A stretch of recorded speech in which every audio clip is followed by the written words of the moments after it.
그 두 번째 시간 시작하겠습니다. 아이들도 잘 들어봐요.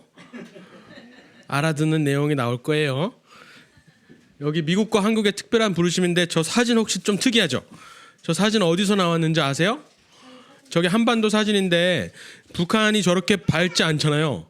보통 우리가 아는 한반도 위성 사진은 북한이 저 시꺼멓잖아요. 그래서 저게 유명한 사진인데 저 북한이 밝혀져 있는 사진은 아마 처음 보실 거예요. 저게 어디서 나온 사진이냐면은 트럼프 대통령이 김정은을 만났을 때 비디오를 하나 보여줬어요. 그러면서 너가 핵을 포기하면은 니네 나라도 이렇게 될 수 있다. 그러면서 북한이 막 엄청나게 발전하는 막 트럼프 호텔도 막 평양에 세워지고 막 그런 영상을 보여준 적이 있어요.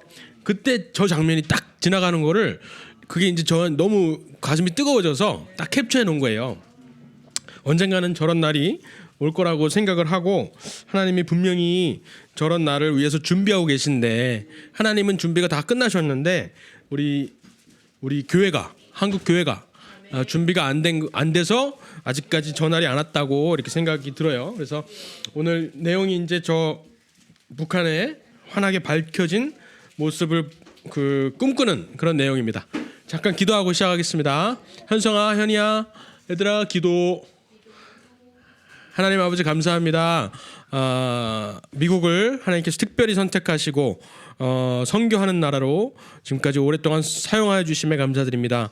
그리고 또 대한민국을 불러주시고 앞으로의 놀라운 하나님의 구원사적인 역사에 사용하게 될 거를 저희들이 믿고 기도하고 또 그에 맞춰서 준비되기를 원합니다.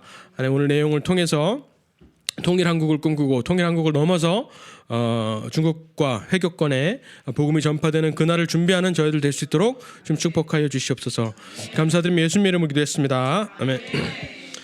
일단은 잠깐 간증하고 넘어갈게요. 제가 국민학교 때 초등학교죠. 초등학교 때 인도에 갔다고 아까 소개해 주셨는데 그 이야기를 잠깐 해드릴게요. 제 간증은 들으시고 그냥 기도해 주시면 될 것 같아요.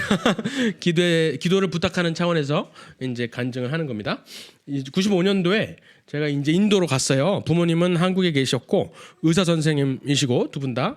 근데 왜 인도에 가게 됐냐면은 어렸을 때부터 부모님이 선교에 그런 열심히 많으셨어요. 그래서 일본에 또 후진국이라 그랬죠. 옛날에는 가서 의료 선교 하시고 그런 것들을 이제 맨날 따라다닌 거예요. 어렸을 때. 그러다가 초등학교 2학년이죠. 2학년 때 윤석전 목사님 아실 거예요. 연세중앙교회 윤석전 목사님이 그 당시에는 부흥 강사로 막 뛰어다니실 때예요. 그래서 제 고향이었던 춘천에 오신 거예요. 춘천에 중앙성결교회라고 아주 바닥에서 그냥 예배드리는 그런 데인데 거기에 이제 저도 부모님 따라서 갔죠. 초등학교 2학년 때 조금 더 컸을 때 2학년 때 갔는데 그때 제가 은혜를 받은 거예요. 그래가지고 성령 체험이라 그러죠. 성령 체험을 해서 선교사가 되겠다 이렇게 서원을 했어요. 기도 제목을 써서 내라 그러길래 기도 제목을 써서 냈어요. 그래서 그때부터 선교사가 되겠다고 계속 하다가 부모님을 쫄랐죠. 쫄다가 결국에는 6학년이 되었을 때 부모님이 그러면 한번 가봐라. 그래서 인도로 원래는 아프리카 보내달라 그랬어요. 아프리카밖에 몰랐어요. 그게 아프리카가 한 나라인 줄 알고 아프리카밖에 없는 줄 알고 아프리카 보내달라 그랬는데 부모님 입장에서는 이제 너무 멀고 아는 사람이 또 없었어요. 거기에는. 그래서 저를 이제 설득하시기로는 아프리카랑 한국이랑 중간에 있는데 아프리카랑 비슷하게 생겼다. 그래서 세목골에 나라가 있다. 그래서 인도에 또 마침 그 부모님이 이제 후원하고 계신 선교사님에 건너서 이제 아시는 분이 계셔서 거기에 이제 잠깐 하려고 갔죠. 근데 잠깐 있는 줄 알았는데 거기에서 5년을 있었어요. 5년을 학생 선교사라는 타이틀을 부모님이 주신 거죠. 그래서 가서 생활을 했죠. 그때 이제 6월 13일에 나갔어요. 95년. 근데 딱 그날 찍은 사진을 찾았어요. 이게 어딘가 보니까 태국이에요. 태국. 그때는 직항이 없어서 태국을 들러서 이제 갔는데 그때 찍어주신 사진입니다. 그리고서 이제 거기서 제가 선교를 하는 건 아니고 바이올린을 켰었거든요.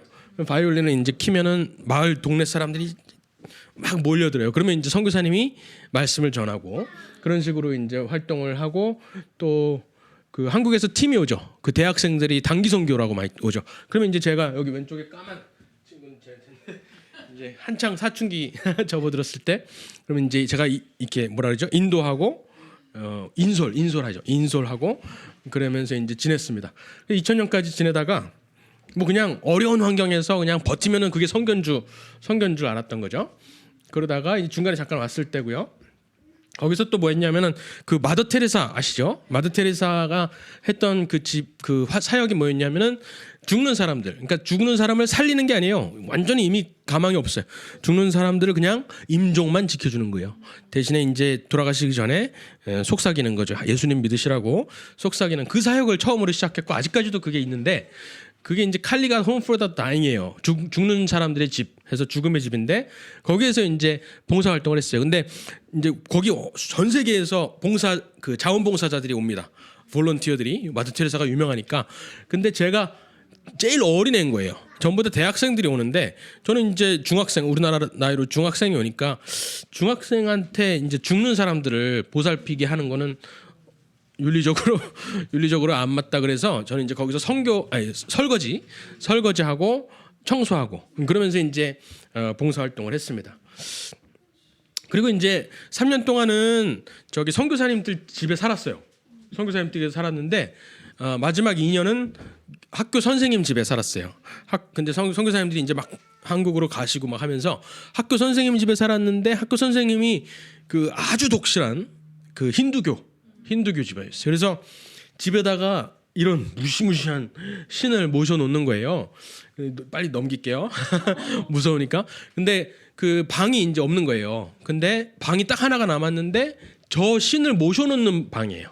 그래서 사람들이 온 가족이 모여서 매일 저녁마다 거기서 이제 예배 이렇게 숭배를 하고 향을 피우고 그러고 나서 이제 잘 자라 그러고 가면은 제가 거기서 자는 거예요. 그러니까 너무 무서운 거죠. 또 캘커타의 신이 칼리인데 이제 이게 특별히 뭐냐면은 여자예요. 여신인데 남혐의 신이야. 그러니까 요즘으로 말하면 페미니스트 신인 거예요. 그래서 남자를 죽이는 게 이제 취미인 거예요. 저기 지금 목에 걸고 있는 여기 왼손에 들고 있는 머리가 자기 남편이에요. 자기 남편의 머리를 잡고 있고 남자들을 죽여서 이렇게 막 하는 게 이 칼리 신의 그건 거예요. 파괴의 신이라 그러죠. 그게 캘커타의 신이니까 밤마다 이제 저는 거기서 자야 되는데 2년 동안 자는데 뭐 매일 밤 가위 눌리는 거죠. 영적 전쟁을 하고 그러니까 이제 그렇다 그래서 뭐 그러니까 공부하라고 이제 선생님 집에 사는 거거든요. 그러니까 뭐 나가지도 못해요. 잡혀서 있는 건데 그래서 거기에서 이제 하나님이 이제 돌아보면 왜 거기에 이렇게 있게 하셨나 생각하면은 이제 훈련을 시킨 거예요. 3년 동안 선교사님들 집에서 다니면서 그 제자 훈련을 열심히 받았을 거 아니에요. 그 CCC 훈련, 내비게이터 훈련, 한사랑 선교회 이런 여러 선교사님들 거치면서 거기에서 하는 교제들을 다 이제 했단 말이에요. 이제 그거를 이제 실습하는 과정이었던 거죠. 2년 동안 예배할 수 있는 환경이 아닌데, 그러니까 다른 사람들이 있는 게 아니잖아요. 근데 거기에서 혼자서 예배드리는 연습을 하게 됐습니다. 나중에 보면은 이제 그게 하나님께서 이렇게 준비시켜 주셨던 것 같아요. 그리고 그 다음에는 이제 그 인도랑 영국이랑 학제가 똑같아서 영국으로 넘어갔어요. 영국으로 가서는 종교학, 원래는 신학 선교사가 꿈이었으니까 신학을 하려고 그랬는데 제가 학과를 선택할 즈음에 그 9.11 사건이 터졌어요. 9.11. 그래서 이게 무슨 일이냐, 세상이 어떻게 돌아가는 거냐, 그리고 무슬림이라는 사람들이 도대체 뭐길래 저렇게 저런 짓을 저지를 수가 있느냐 해서 한국에서도 물론 끔찍한 일이었지만 여기 미국이나 제가 영국에 있을 때 영국에서는 어마어마한 문명의 충격이었거든요. 그래서 뭐 친구들이 다 진로를 바꾸고 그랬어요.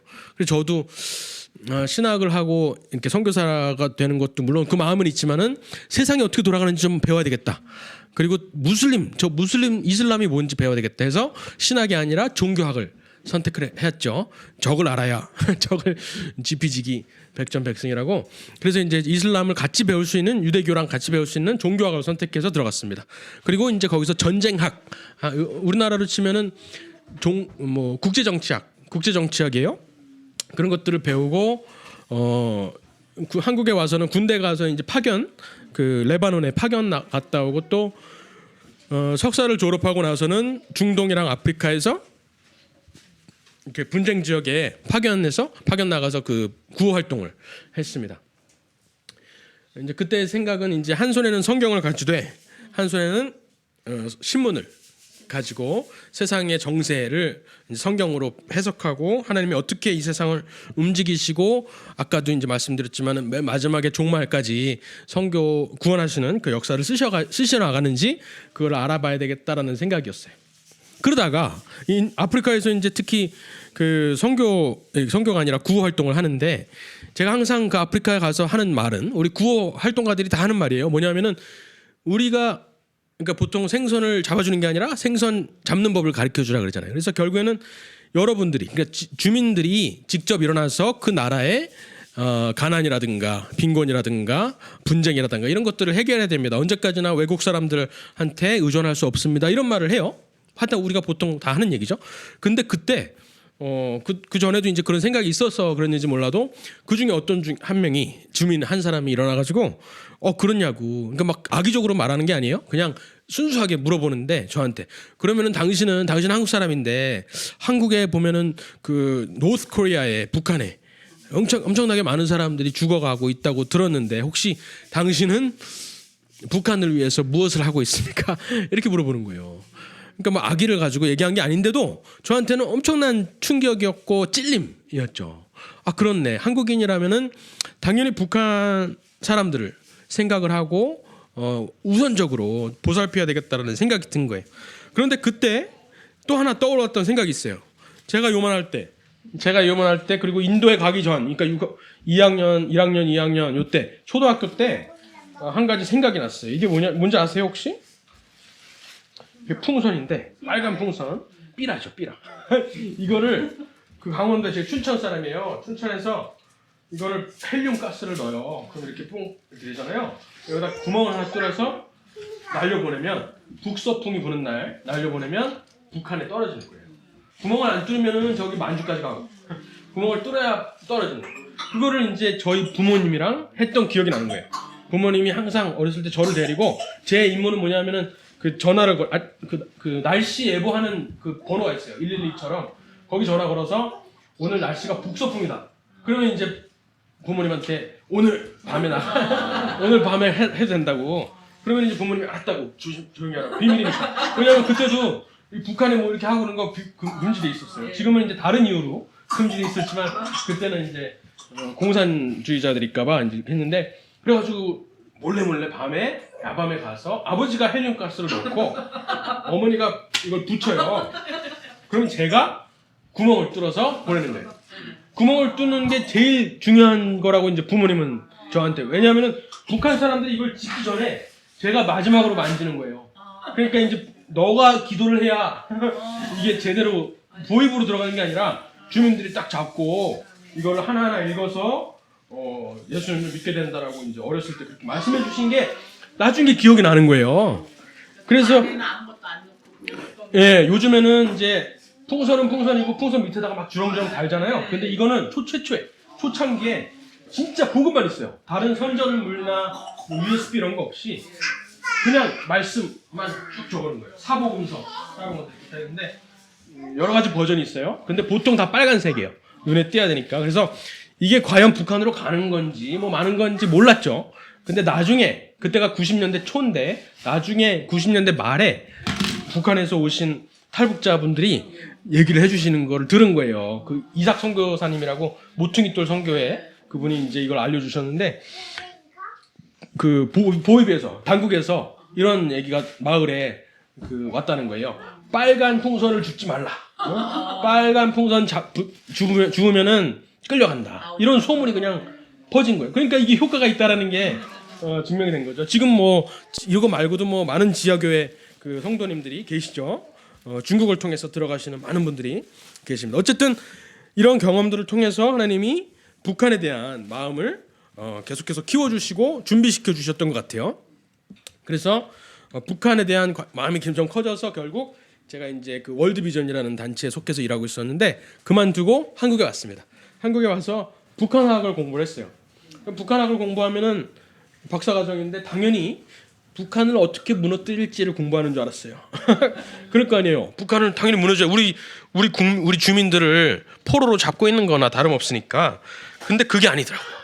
들어와서 공부하다 보니까 어떻게 하면 북한의 주민들이 아니라 북한의 정권, 김일성, 김정일 이 체제를 어떻게 하면 이해할까? 주체 사상을 어떻게 우리도 좀 받아들여 볼까? 이걸 공부하는 거예요. 그래서 이게 북한이 문제가 아니구나. 통일이 안 되고 있는데 통일이 안 되는 이유는 따로 있었구나.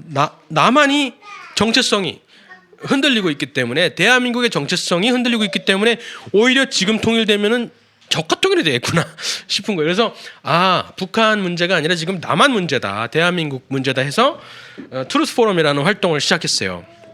이제 몇 년 전이죠. 그러니까 5년 전, 6년 전 막 탄핵이 일어나고 그럴 때 이제 막 정책성이 혼란이 왔을 때 아주 시끄러웠죠. 그때 이제 고려대학교에 다녔었는데 고려대학교에서 트루스 포럼이라는 단체를 이제 시작을 했습니다. 보수주의 하는 단체예요. 기독교적인 그런 가치관, 오늘 말씀드렸던 기독교 정치관 이런 것들을 학생들한테 알리고 자유민주주의의 뿌리가 결국 기독교라는 거, 그 자유민주주의의 어떤 그런 체제를 공부하는 그런 활동들을 했습니다. 그러다가 아내를 만났어요. 아내를 만나서 이제 결혼을 하고 지금 아내가 이제 박사과정을 하러 지금 미국에 와 있는 겁니다. 5월에 졸업했고요. 지금 이제 UVA에서 하고 있는데 저는 이제 미국에 온 김에 이 그 한국의 어떤 정치 소용돌이 한국에 있었으면은 뭐 되게 시끄럽잖아요. 근데 거기에서 약간 도피해 와 있다 그러나 피해 와 있으면서 여기서 공부를 할 수 있었어요. 지금 계속 공부하고 있는데 그래서 여러 가지 보수주의 책들을 번역하고 그리고 또 글들을 써서 한국에 있는 그 트루스 포럼 학생들한테 뿌리고 하는 작업들을 하고 있습니다. 그래서 지금 4번째 책을 번역하고 있고요.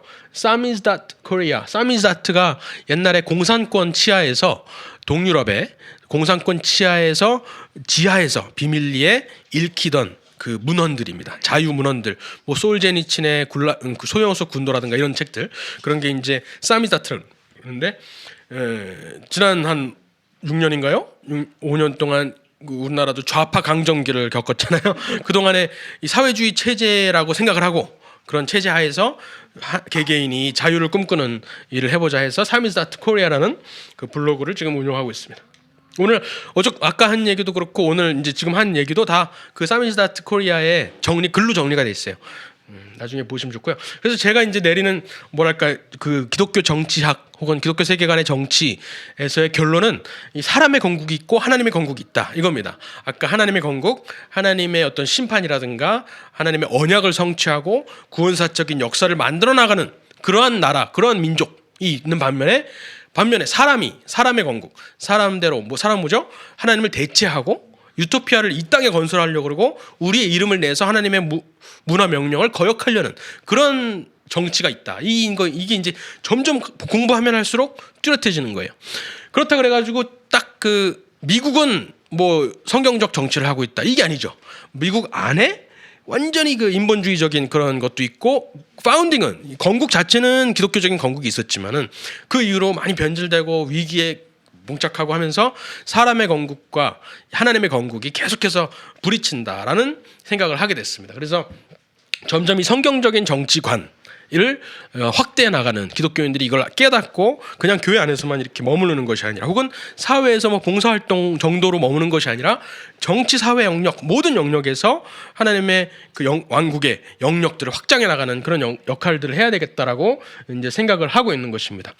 그렇게 세워진 나라가 아까도 말씀드렸지만 미국이에요. 유일합니다. 고대 이스라엘 빼고 그 다음에 미국이 유일합니다. 아까도 잘 말씀해 주셨지만 삼권 분립 이런 것들이 다 미국이 시작했는데 미국에서 뭘 보고 시작했냐면은 성경을 보고 성경에 예를 들어 삼권 분립하면은 행정부, 사법부, 입법부 있잖아요. 한국말로 이렇게 성경을 보면은 잘 모를 수 있는데 영어로 보면은 그대로 나와요. 사사기 judges, 사법부, 그죠? 그 다음에 kings, 왕, 열왕기, 이거 다 행정부, 그죠? 그 다음에 예언서잖아요. 예언서들은 다 뭐라 그러죠? 입법부라 그럴까? 하나님의 법을 대언하는 거니까. 그러니까 그런 것들을 이스라엘 민족이 다 경험을 하고 했던 것이 성경에 쭉 적혀 있는데 그거에 있어서 원리들을 뽑아내서 삼권 분립을 하는 거거든요.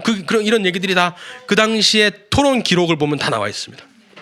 어쨌든 그래서 어떤 말까지 나오냐면은 레오폴드 폰 랑케라는 유명한 역사학자, 근대사학자의 아버지라고 불리는 유명한 역사학자는 미국을 건국한 거는 사실상 존 칼뱅이다 이렇게 말씀하셨어요. 200년 전에 있었던 칼뱅이다라고까지 말씀하셨던 겁니다. 그리고 나중에 알렉시스 디 토크벨이 프랑스 혁명을 겪고 프랑스 혁명은 실패를 하잖아요. 나폴레옹을 낳았는데 미국의 혁명은 성공을 한 거예요. 민주주의, 진짜 민주주의가 정착을 한 거예요. 그래서 도대체 무엇이 달랐길래 똑같은 사람이 했거든요. 똑같이 제퍼슨이 여기 프랑스에서 와서 하고, 그리고 또 그 토마스 페인 같은 사람은 여기에서 상식을 쓰고 프랑스 가가지고 이성의 시대라는 책을 쓰면서 똑같이 혁명을 일으켰단 말이에요. 똑같은 사람의 책을 보고 혁명을 일으켰는데 왜 다른 결과가 나왔느냐, 이걸 연구하기 위해서 토크빌이 미국에 와요. 18세기 초에, 19세기 초에. 그래서 와서 공부를 해보니까 미국은 뭐가 달랐느냐, 프랑스랑 비교했을 때 보니까 미국에는 예배하는 사람들이 있었다는 거예요. 교회가 살아있었다는 거예요. 성경을 직접 읽고 공부하고 개개인이 하나님을 만나고 회개하고 사죄하고 아까 말씀드렸던 하나님의 임재를 사모하는 그런 것들이 있었던 것이에요. 그것이 도덕의 근간이 되고 도덕이 그 자유민주주의 체제를 향한 이 체제의 근간이 되었다는 거죠. 근데 프랑스는 그게 아니었어요. 프랑스에는 영국의 성공에도 그랬지만은 성경을 개인이 못 읽었어요. 어디 감히 종교개혁이 일어난 후였지만 그래도 개혁이 저대로 안 돼가지고 유럽 전체에서는 성경을 이따만한 성경이죠. 그거를 체인드 바이블이라고 그랬어요. 강대상에다가 묶어놓는 거야. 어디 감히 평신도가 성경을 감히 읽어? 성직자를 통해서 대언을 받아야지. 이렇게만 생각을 했던 것이죠. 그래서 완전히 형식으로만 남아있는 교회가 되었던 거죠.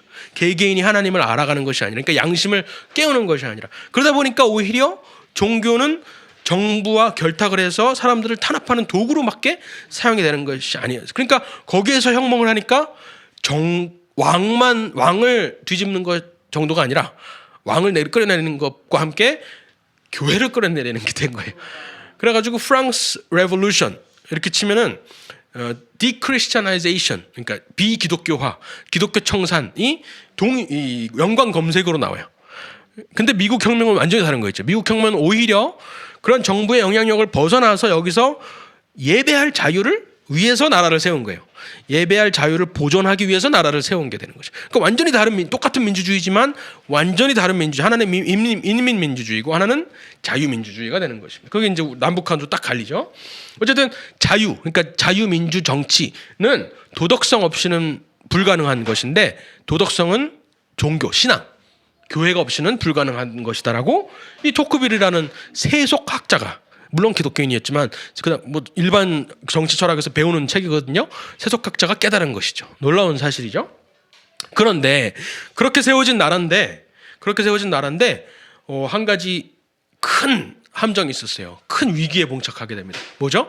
그 최초의 1776년에 독립선언문을 선포를 할 때 We hold this truth to be self-evident that all men are created equal이잖아요. 모든 사람은 동등하게 창조되었다는 그 자명한 사실은 우리는 받아들인다는데 그 모든 사람의 흑인들은 포함이 됐을까요? 흑인이 포함이 안 되는 거예요. 원래 그 사람들이 all men are created equal 했을 때, 제퍼슨이 이 말을 썼을 때는 흑인들을 포함을 했어요. 그 당시에 기록을 보면은 흑인들 문제를 어떻게 둘 거냐, 노예들을 어떻게 둘 거냐를 두고, 심지어는 그 케인, 지팡이, 벤자민 프랭클린은 지팡이 들고 있잖아요. 지팡이를 들고 막 서로를 때리면서까지 토론을 격렬하게 할 정도로 이 흑인 노예 문제를 어떻게 할 거냐고 얘기를 해요. 그런데 770년에 그 독립선언을 하고 1787년, 그러니까 12년 동안에 헌법을 만들잖아요. 근데 헌법에는 그렇게 열심히 토론을 하고서 헌법에는 노예에 대한 언급이 하나도 없어요. 노예를 해방하겠다, 뭐 어떻게 하겠다는 얘기 하나. 근데 분명히 해방하겠다라는 마음은 가지고 있었는데 그 말을 너무 넣은 거예요. 왜냐하면 그 말을 넣으면은 남부에 있는 주들이 다 반대를 해서 독립을 못할 거기 때문에. 그래서 결국에는 독립을 하기 위해서 타협을 한 거죠. 대타협이라 그러는데 어쨌든 그 타협을 한 겁니다. 그렇지만은 Northwest Ordinance라는 법을 미국 헌법을 세우면서 1787년에 미국 헌법을 세우면서 딱 공표를 합니다. Northwest Ordinance 그게 무슨냐면은 그때는 13주인데 이제 막 프랑스가 퇴각을 하고 여기에 이제 어마어마한 땅덩어리 중간에 루이지애나 있죠. 어마어마한 땅덩어리가 이제 미국 손에 들어와요. 근데 이 새로운 땅덩이에 노예제를 할 거냐 말 거냐가 큰 관건이에요.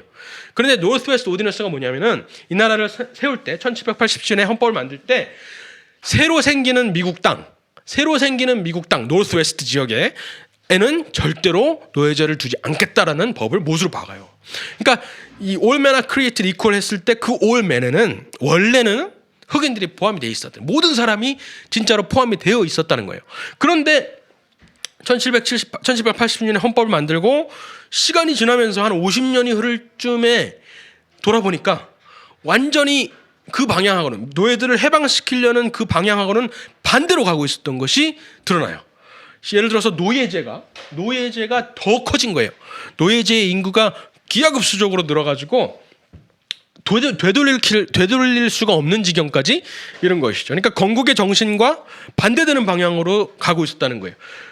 그리고 면 사업이 확대가 됩니다. 면 사업, 코튼. 전 세계에 수출하는 미국에서 전 세계에 수출하는 것의 60%가 면이었어요. 코튼. 그러다 보니까 코튼은 이제 노예 그 인력이 없으면은 재배가 안 되는 거예요. 그래서 노예제와 미국의 경제와 완전히 결탁이 되면서 이제 버릴 수가 없는. 그러니까 건국 정신을 폐기하든지 노예제를 폐기해서 나라가 망하든지 이런 지경까지 이런 상황입니다. 그래서 노스웨스트 오디넌스가 아까 있었다 그랬잖아요. 노예제를 확대하지 않겠다. 그런데 결국에는 새로운 주에서도 노예제를 어쩔 수 없이 해야 되겠다라고 한 게 미주리 타협입니다. 1820년대 미주리 타협. 거기에서 한 번 더 나아가서 타협한 게 캔사스 니브라스카 액트입니다. 근데 그래서는 안 된다. 미국이 어떻게 세워진 나라인데 출애굽기, 진짜 하나님께서 주신 자유, 그리고 예배할 자유, 모든 사람은 동등하게 창조되었다는 그 자유를 근간으로 해서 세워진 나라인데 이 나라에서 망하는 한이 있어도 전쟁을 통해서 많은 사람이 죽는 한이 있어도 노예제는 해방시켜야 된다라는 생각을 가졌던 사람이 링컨인 거죠. 링컨이 그래서 1854년 캔사스 네브라스카 법안이 통과되는 그 해에 이 통과되는 것을 보고 원래는 정치에서 발을 뗐다가 다시 정계에 입문합니다.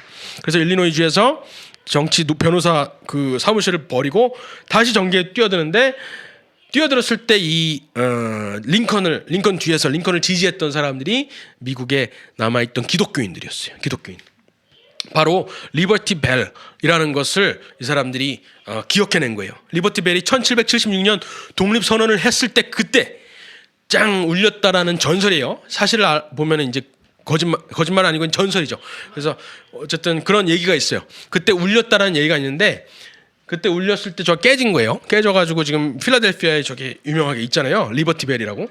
근데 그 위에 여기 머리라 그러나요? 여기 써 있는 구절을 기독교인들이 상기를 시킨 거예요. 뭐라고 써 있냐면 이 땅 모든 거민에게 자유를 선포하라 이렇게 써 있는. 그래서 건국할 당시에 이 땅에 있는 모든 노예들을 해방시키라는 그 하나님의 명령을 우리는 받고 나라를 세웠다라는 것을 상기를 시키는 거죠. 미국인들한테 교회가 리버티 벨을 통해서. 그래서 리버티 벨이 이 노예 해방 운동 노예 폐지론, 에볼루셔니스트 무브먼트라고 그러죠. 에볼루션 운동의 상징이 된 거예요. 그래서 리버티 벨, 이름이 리버티 벨로 주어진 거거든요. 그래서 이 리버티 벨을 통해서 또 링컨을 통해서 미국의 양심을 깨우고 특히 교회 양심을 깨워서 미국의 건국 정신을 회복시키는 그 작업이 일어나는 겁니다. 그때 또 2차 대각성 운동이 일어나고요. 그래서 에브라임 링컨이 결국 그 힘을 입어서 공화당을 창당을 합니다. 공화당이 뭐 요즘에 보면은 공화당이 인종차별주의적인 그런 당인 것처럼 저쪽에서 먹칠을 하고 있는데 완전히 반대였죠. 당의 창당 기치가 노예를 해방시키겠다는 흑인.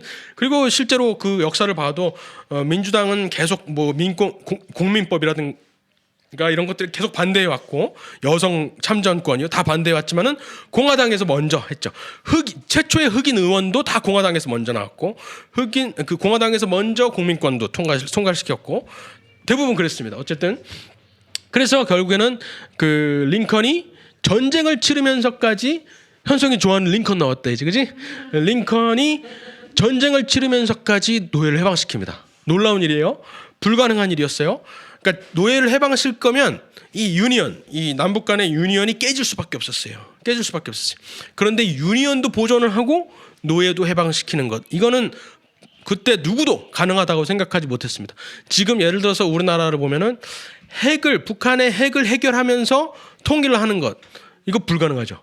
그리고 시간이 갈수록 더 불가능해져요. 북한의 핵은 점점 더 개발을 하고 우리의 남북 간의 격차는 점점 더 벌어지기 때문에, 그러니까 노예제랑 비슷한 거예요. 근데 이것은 분명히 가능하다라는 거, 아브라함 링컨을 봤을 때 가능하다라는 거예요. 근데 어떻게 가능하냐? 어떻게 가능하 했을 때 링컨을 연구하면은 어떻게 가능한지 알 수 있어요. 링컨을 연구하면 링컨은 뭐였냐? 누구였냐? 하나님 성경 말씀을 완전히 빠삭 외운 사람이었어요. 뭐라고 되어 있냐면은 링컨은 성경의 문맥과 운율과 어법까지 완전히 통달한 사람이다, 이렇게 나와 있어요. 특히 시편 말씀은 처음부터 끝까지 달달달달 외웠다 그래요. 외웠다. 굉장히 머리가 비상한 사람이었는데 오로지 성경만 가지고 이 옳고 그름을 판단했다는 것이죠. 농담도 성경으로 했어요. 농담. 아까 그 스티픈 더글라스라는 사람이 이제 그 캔사스 니브래스카 액트를 통과시킨 사람이에요. 캔사스 니브래스카 액트랑 이제 반대돼서 링컨이 나왔으니까 이 링컨하고 스티픈 더글라스랑 이 맨날 토론을 하고 이겼어요. 근데 스티픈하고 토론해서 이기는 바람에 전국적인 인물이 된 거예요, 링컨이. 그래가지고 링컨이 대통령 선거까지 나와서 이기는 건데, 이름이 스티픈 더글라스잖아요. 스티픈 더글라스랑 이제 첫 토론이에요. 그때 이제 나올 때, 토론장으로 나올 때 링컨이 농담을 한 거예요. 성경을 이용해서 농담을 한 거예요. 뭐라 그랬을까요? 자기의 외투를 벗으면서 Hold my coat while I stone Stephen, 이렇게 말하는 거예요. 무슨 말인지 아셨어요? 이름이 스티픈이잖아요. 스테반. 내가 스테반을 돌로 칠 동안 내 외투를 좀 맡아주시오. 그리고 그 당시에는 성경을 다 알았으니까 사람들이 다 복수가 터진 거죠. 그러니까 이 성경을 완전히 빠삭하게 성경의 이야기들이 머릿속에 둥둥 떠다니는 거예요. 또 하나 이제 재미있는 예가 있습니다. 이 동전의 모든 일달러 지폐랑 동전에 In God We Trust라는 말이 들어있죠.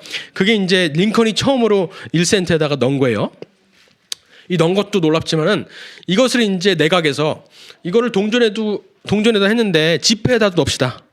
지폐다 그래서 지폐에 그러면 어떤 문구를 인갓 위트스를 넣을지 아니면 다른 문구를 넣을지를 한번 회의를 해보자 그래가지고 사람들이 모였어요. 내가 여기서 막 토론하는데 또 이제 그 유머 감각이 발동을 한 거죠. 또 성경을 이용해서 농담을 합니다. 뭐라 그랬을까요? 이 말을 넣자. 성경에 이런 구절이 있다. 나에게 은과 금은 없지만 내게 있는 것으로 내게 주노니. 은과 금은 이제 동전이니까 이건 동전이 아니라 지폐잖아요. 그래서 그 구절을 넣자라고 농담을 한 거죠. 그 정도로 완전히 성경을 통달을 한 것입니다. 그리고 스티픈 더글라스랑 토론을 할 때도 가장 유명한 그 링컨의 연설이랄까요? 그게 이제 House Divided Speech인데 이 House Divided도 성경의 마태복음에 나오는 스룹바벨 얘기를 하면서 분열된 집안은 하나로 제대로 설 수가 없다 이 말을 하면서 반은 노예이면서 반은 자유인인 이 미국은 설 수가 없다라고 말을 한 거죠. 사실 우리나라한테 하는 말이죠. 반은 노예로 2,500만 명 지금 있고 4,500만 명 자유인으로서는 대한민국이 유지될 수 없다라는 말이, 그러니까 우리나라가 망하는 거예요. 북한이 유지되고 핵이 계속해서 발전을 하고 대한민국에는 정신 못 차리고 있으니까 대한민국은 망하는 것은 너무나 자연한 수순이다 이렇게 말할 수가 있는 겁니다. 그리고 워싱턴으로 결국에는 스티픈 더글라스랑 토론을 해서 이겨서 이제 당선이 됩니다. 그래서 일리노이에서 워싱턴으로 떠나요. 그때는 뭐 다시 임기가 끝날 때까지 돌아올 생각을 못 하죠. 그죠? 잘 들어봐, 현성이도. 돌아가면서 뭐라 그랬냐? 기차를 타고 가면서 워싱턴으로 가는 거예요. 워싱턴으로 가는데 기차 뒤에 서서 뭐라 그러냐면은 교회 성도님들이 모였어요. 그때 뭐라 그러냐면 하나님께서 나와 함께 하시지 않는다면 나는 성공할 수 없을 것입니다. 근데 하나님께서 나랑 함께 하신다면 나는 실패할 수 없을 것입니다. 그러니 여러분 기도해 주세요. 이렇게 부탁을 하는 거예요. 링컨이 그렇게 신앙심이 좋았어요. 하나님을 그렇게 잘 믿었어요. 그리고 심지어 이 성경책을 통해서 자기의 죽음을 예측해요. 자기의 죽음을 예측해요. 아까 출애굽 얘기 잘 들으셨죠? 출애굽 얘기에서 자기의 죽음을 예측하는 거예요. 뭐라 그러냐? 잘 들어봐봐. 그 1864년에 돌아가시죠. 그죠? 1765년이죠. 1865년에 돌아가시는데 바로 1년 전 부활절에 백악관으로 목사님들이 막 옵니다. 목사님들이 와서 잠깐만 여기 앉아. 저기서 봐봐. 링컨, 아브라함 링컨이에요. 거기에서 그 목사님들이 왔는데 어떤 한 목사님이 링컨하고 만났던 이런 걸 기록해 놓은 거예요. 그래서 이제 세상에 알려지게 됐는데 링컨이 와가지고 목사님한테 와서 고민을 얘기를 하는 거예요. 목사님, 제가 신명기 3장을 계속해서 묵상하고 있는데 이 말씀이 떠나질 않는다는 거예요. 신명기 3장이 뭐죠? 모세가 출애굽 광야 생활을 하고 나서 가나안 땅으로 들어가기 직전에 신명기 말씀 설교 3편을 하는 그 자리잖아요. 그때 신명기 3장에 보면은 뭐라고 나오냐면은 나는 가나안 땅에 못 들어가는 거예요. 그죠? 나는 가나안 땅에 못 들어가는 그 얘기를 보고 이 모세의 그 마음이 자기의 마음 같다는 거죠. 그 장면이 떠나질 않는 거예요. 계속 묵상을 하게 된다는 거예요. 그래서 혹시나 하나님께서 이 모세가 가나안 땅에 못 들어갔던 것처럼 마지막 노예의 해방을 못 보고 나를 데려가시려는 것이 아닌가라고 생각이 든다는 거예요. 그러면서 뭐라 그러냐? 목사님한테 모세가 신명기 3장에 보시듯이 모세가 자기가 가나안 땅에 못 들어가는 것에 대해서 처음에는 원망이 있었지만은 그래도 하나님 앞에 불평하고 죄 짓지 않았던 것처럼 자기도 하나님의 선택하심이 만약 그렇다면 나도 거기에 대해서 왈가하게 하지 않겠다라는 그런 고백을 목사님한테 하는 거예요. 그러고 나서 1년 뒤에 암살을 당해서 죽죠. 암살을 당한 거는 남북 전쟁이 끝난 다음이에요. 근데 남북 전쟁이 끝났는데도 마지막 노예는 해방이 안 됐어요. 남북 전쟁은 4월에 끝났는데 마지막 노예는 6월 19일 날 끝나. 그래서 준틴스라 그러잖아요. 준틴스. 6월 19일 날 텍사스 알버스톤이라는 곳에서 마지막 노예가 해방이 됩니다. 그걸 못 보고 링컨이 죽은 것이죠. 링컨은 그 사실을 알고 있었다는 것이에요.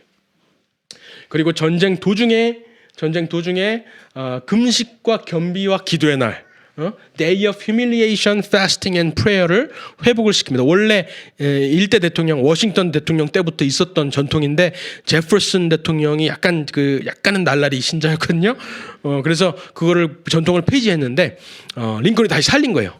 놀라운 것은 감사날도 살리는 거예요. 링컨은 임기 처음 시작하자마자 전쟁이 터지고 임기가 끝나자마자, 그러니까 그 전쟁이 끝나자마자 자기가 암살을 당해요. 그러니까 자기 임기 내내 전쟁을 한 거예요. 임기 내내 전쟁을 하고 그러니까는 사람들이 원망을 할 법도 한데 아직까지도 1위, 이 미국의 역대 대통령 중에 1위, 최고의 대통령이라고 인정을 받는 대통령이죠. 그런데 그런 전쟁을 겪으면서도 감사의 날을 회복하고 겸비와 금식 그리고 기도의 날을 했다는 것입니다. 그리고 그 외에도 아까도 말씀드렸지만 동전에다가 In God We Trust 이런 말들을 넣고 하면서 이 미국의 근간, 그러니까 미국의 건국 정신을 회복시킨 거예요. 건국 정신에는 성경이 있고 기독교 신념이 있다라는 것을 계속해서 회복시킨 거죠.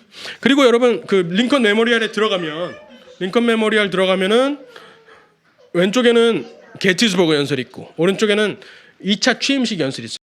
링컨 메모리얼 들어가면 왼쪽에는 게티즈버그 오른쪽에는 2차 취임식 연설이 있어요. 굉장히 유명한 연설인데 특히 2차 취임식 게티즈버그 연설은 A4 용지 한 장밖에 안 되고 120개 단어 밖에 안 돼요. 굉장히 짧은 연설이에요. 근데 그 안에 어마어마한 심오한 진리가 담겨 있어요. 특히 시편 90편 나중에 한번 찾아보세요. 시편 90편의 말씀과 이 게티즈버그 연설하고 대조를 해서 보시면은 정확하게 시편 90편의 그 모세 기도잖아요. 시편 90편이 모세 기도가 그대로 게티즈버그 연설에 담겨 있는 것을 알 수가 있습니다. 예를 들어서 fourscore and 7 years ago라고 시작해요.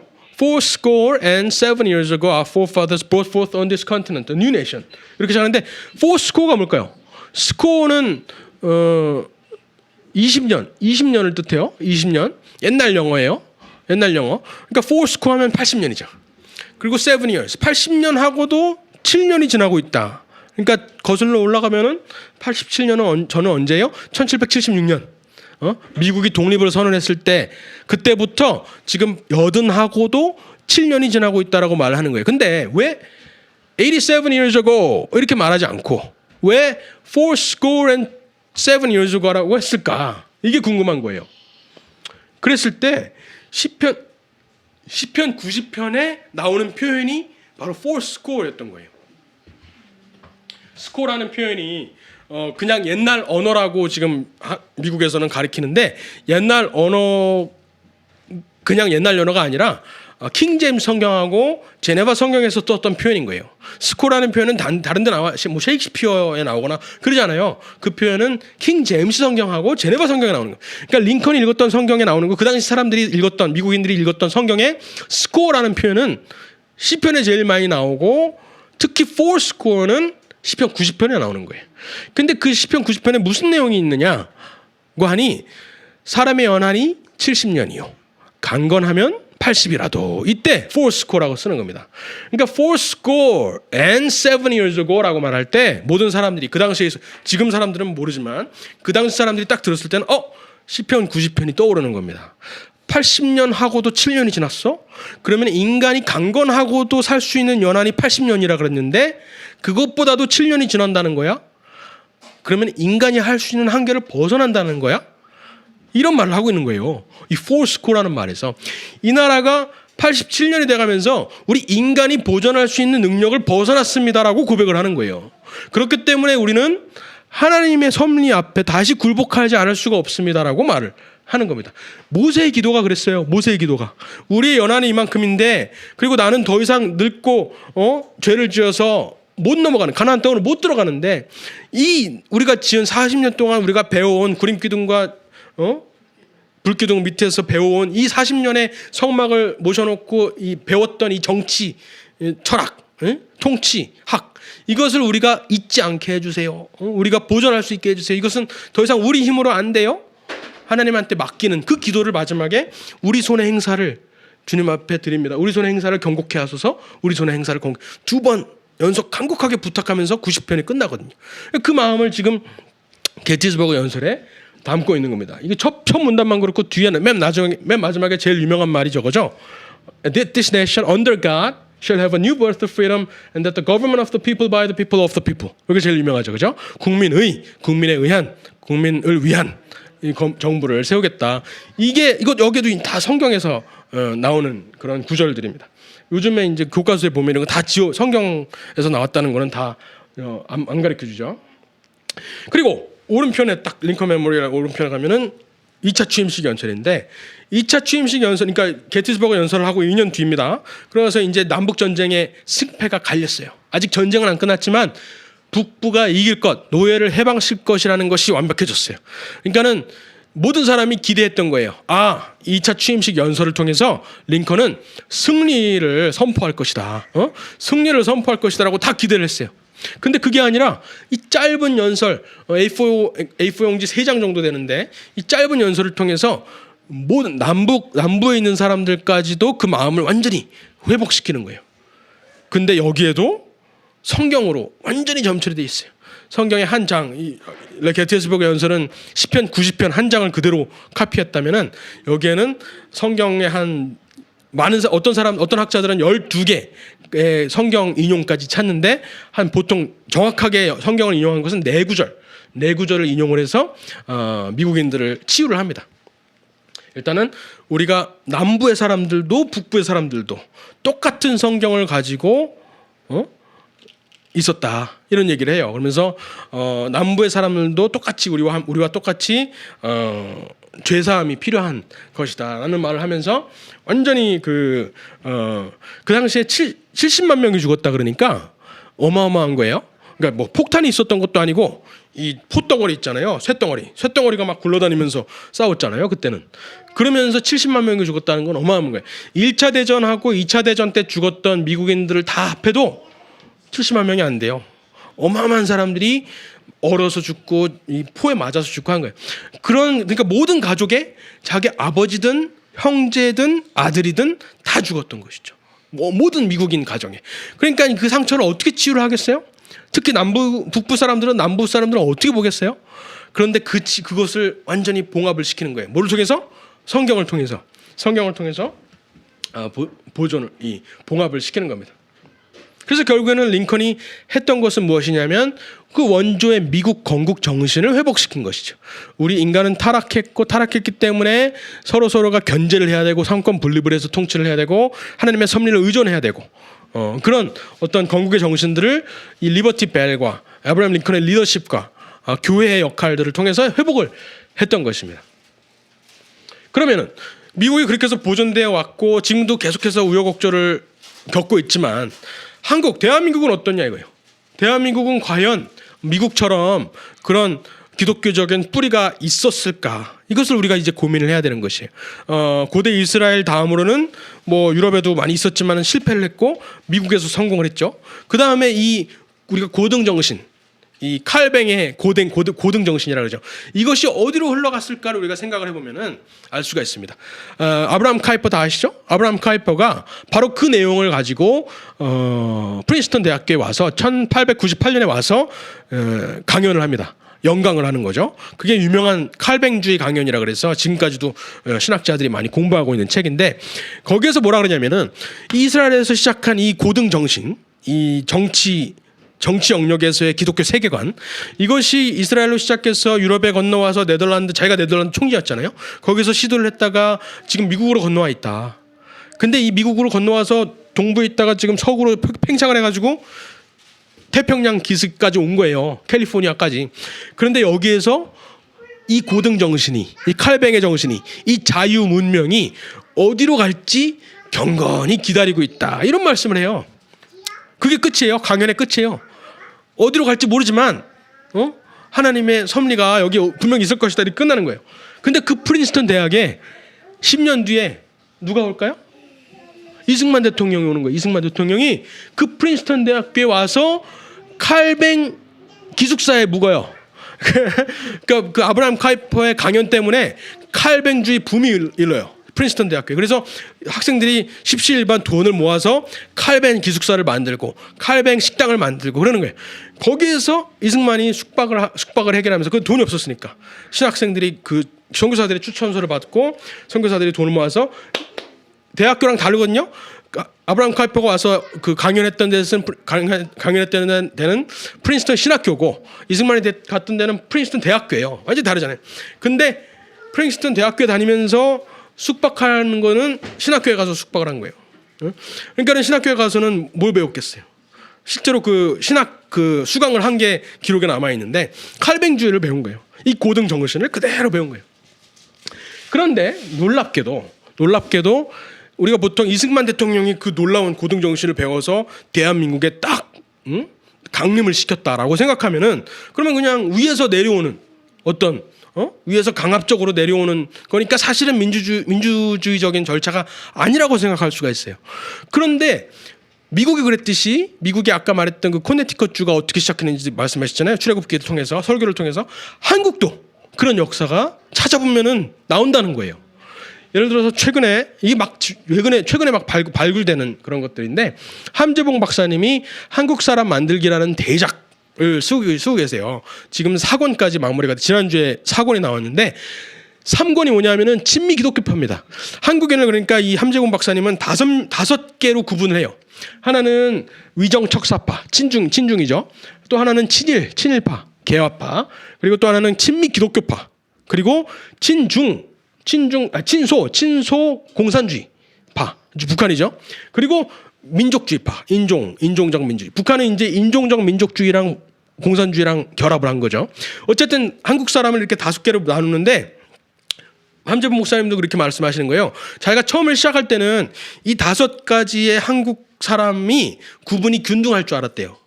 근데 이 3번째 책, 그러니까 친미 기독교파에 딱 들어와서 연구를 하다 보니까 연구가 끝이 안 나는 거예요. 선교사들의 그 영향력, 선교사들의 기독교의 그 문명이 이 전국에 우리 대한민국의 그 뿌리에 그 내린 영향력이라는 것이 너무나 막대해서 끝이 안 나는 거예요.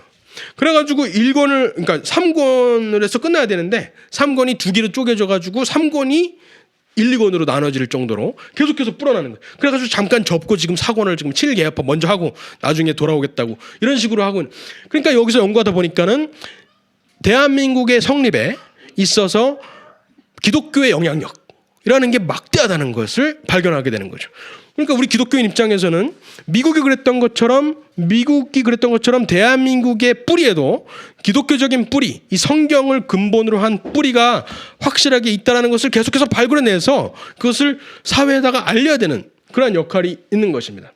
두 가지 예만 들어볼게요. 예를 들어서 한글 있죠. 한글을 세종대왕이 창실, 오늘이 맞다. 한글날이에요. 10월 9일 한글날이에요. 우리나라의 그 국가 공휴일은 아니고 국경일이죠. 그런데 한글을 세종대왕이 창실했는데 이게 쓰여졌어요? 안 쓰여졌어요. 죽은 문자예요. 400년 동안 죽어 있었어요. 1400년대 한글을 창제했는데 그 당시에 그 선비들이 이런 천박한 표 문자를 어디서 쓰냐고, 우리 중국에서 건너온 이 표의 문자를 써야 된다 그래가지고 아주 한글을 박해를 한 겁니다. 그래가지고 400년 동안 묵혀 있었던 것이고 일반 평민들이 그 시장에서 쓸 때나 썼던 그 표음 문자가 이제 한글이었던 것이에요.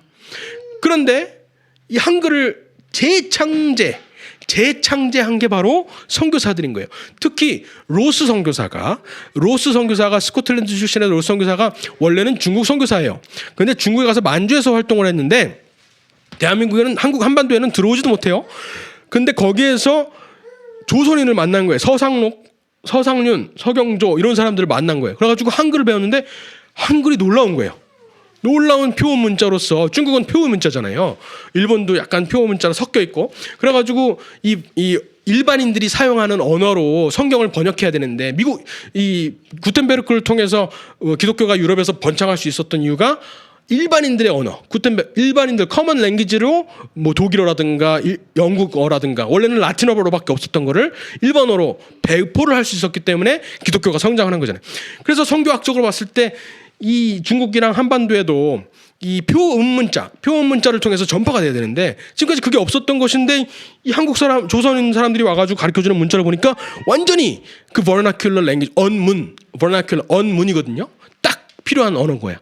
그래가지고 이 사람이 중국 선교를 다 접고 한국말을 연구하기 시작하는 거예요. 한국말을. 그래가지고 세종대왕이 창제했지만은 전혀 쓰이지 못하던 언어가, 글자가 선교사를 통해서 이 띄어쓰기, 점, 콤마 이런 것들이 다 들어가는 거예요. 그 전까지는 띄어쓰기가 없었어요. 그래가지고 아무리 열심히 써놔도, 소설을 써놔도 한국말로 쓰면은 해독이 안 되는 거예요. 해도 어떻게 해? 띄어쓰기가 없는데. 근데 선교사들을 통해서 띄어쓰기가 생기고 우리나라의 최초로 한글로 작성된 책, 당연히 성경책이고, 최초 한글로 쓰여진 신문, 당연히 선교사들이 만든 독립신문이고요. 그러니까는 구텐베르크가 그랬던 것처럼, 미국이 그랬던 것처럼 우리의 언어, 우리의 말하는 한글 자체가 사실은 선교사들이 없었으면은 불가능했던 그런 언어였다는 것이죠. 그러면서 그 한글을 통해서 동시에 복음이 전파되는 것이죠. 성경을 통해서. 그래서 그 언더우드 선교사인가요? 선교사들이 이제 그 미국으로 썼던 편지 중에 이런 내용이 있어요. 이 한글이라는 것이 이 한반도에서 천대받던 질그릇 같은 것이었는데 하나님께서는 이 질그릇을 들어서 놀랍게 복음을 전파하는, 하나님의 복음을 담는 그릇으로 삼으셨다. 이 놀라운 고백을 하고 있는 거예요. 그러니까 우리나라 같은 나라가 어디 있어요? 그렇지, 자유. 응? 그리고 두 번째, 아까 여기서 투표를 했잖아요. 투표를 했잖아요. 그것도 우리나라의 보통 최초의 투표가 언제라고 생각해요? 1948년 5월 10일이라 그래서 50선거라 그러죠. 그죠? 최초의 자유민주 선거. 근데 그 전부터 조선 사람들은 선거하면은 뭔지 알았어요. 아, 사람들이 지도자를 스스로 뽑는 거 어떻게 알았을까요? 교회에서 알았던 거예요. 교회에서. 그 당시 기록 보면 1887년에 언더우드 선교사님 집 뒤뜰에서 세문안교회가 이제 시작을 해요. 그때 선교사님들이 너가 믿음이 좋으니까 너랑 너 장로해. 이게 아니었어요. 그때 기록을 보면은 성도들이 직접 투표를 해서 장로 2명을 선출했다고 돼 있어요. 그러니까는 투표, 선거, 이 개개인이 다 한 표씩 있다라는 그 대의 민주주의의 기초가 어디에서 잡혀요? 미국이 그랬듯이 코네티컷주가 그랬듯이 우리나라도 교회에서 시작을 했다는 거예요. 놀라운 사실이죠. 근데 그 당시에 얼마나 그 헬조선이라 그러죠. 이 조선의 양반 머슴 계급이 얼마나 심해요. 노예가 전 국민 반이 넘을 정도로 굉장히 찌들린 삶을 살고 있었는데 노예들이. 그런데 교회에서만큼은 이 신분제를 완전히 탈피하는 것이 불과 10몇 년 만에 이루어져요. 예를 들어서 전북에 있는 금산교회 1905년에 금산교회에서는 교회에서 장로를 선출하는데 한 집에서 그 집의 주인하고 그 집의 양반 주인하고 그 집의 머슴이 둘 다 장로로 선출이 되는 거예요.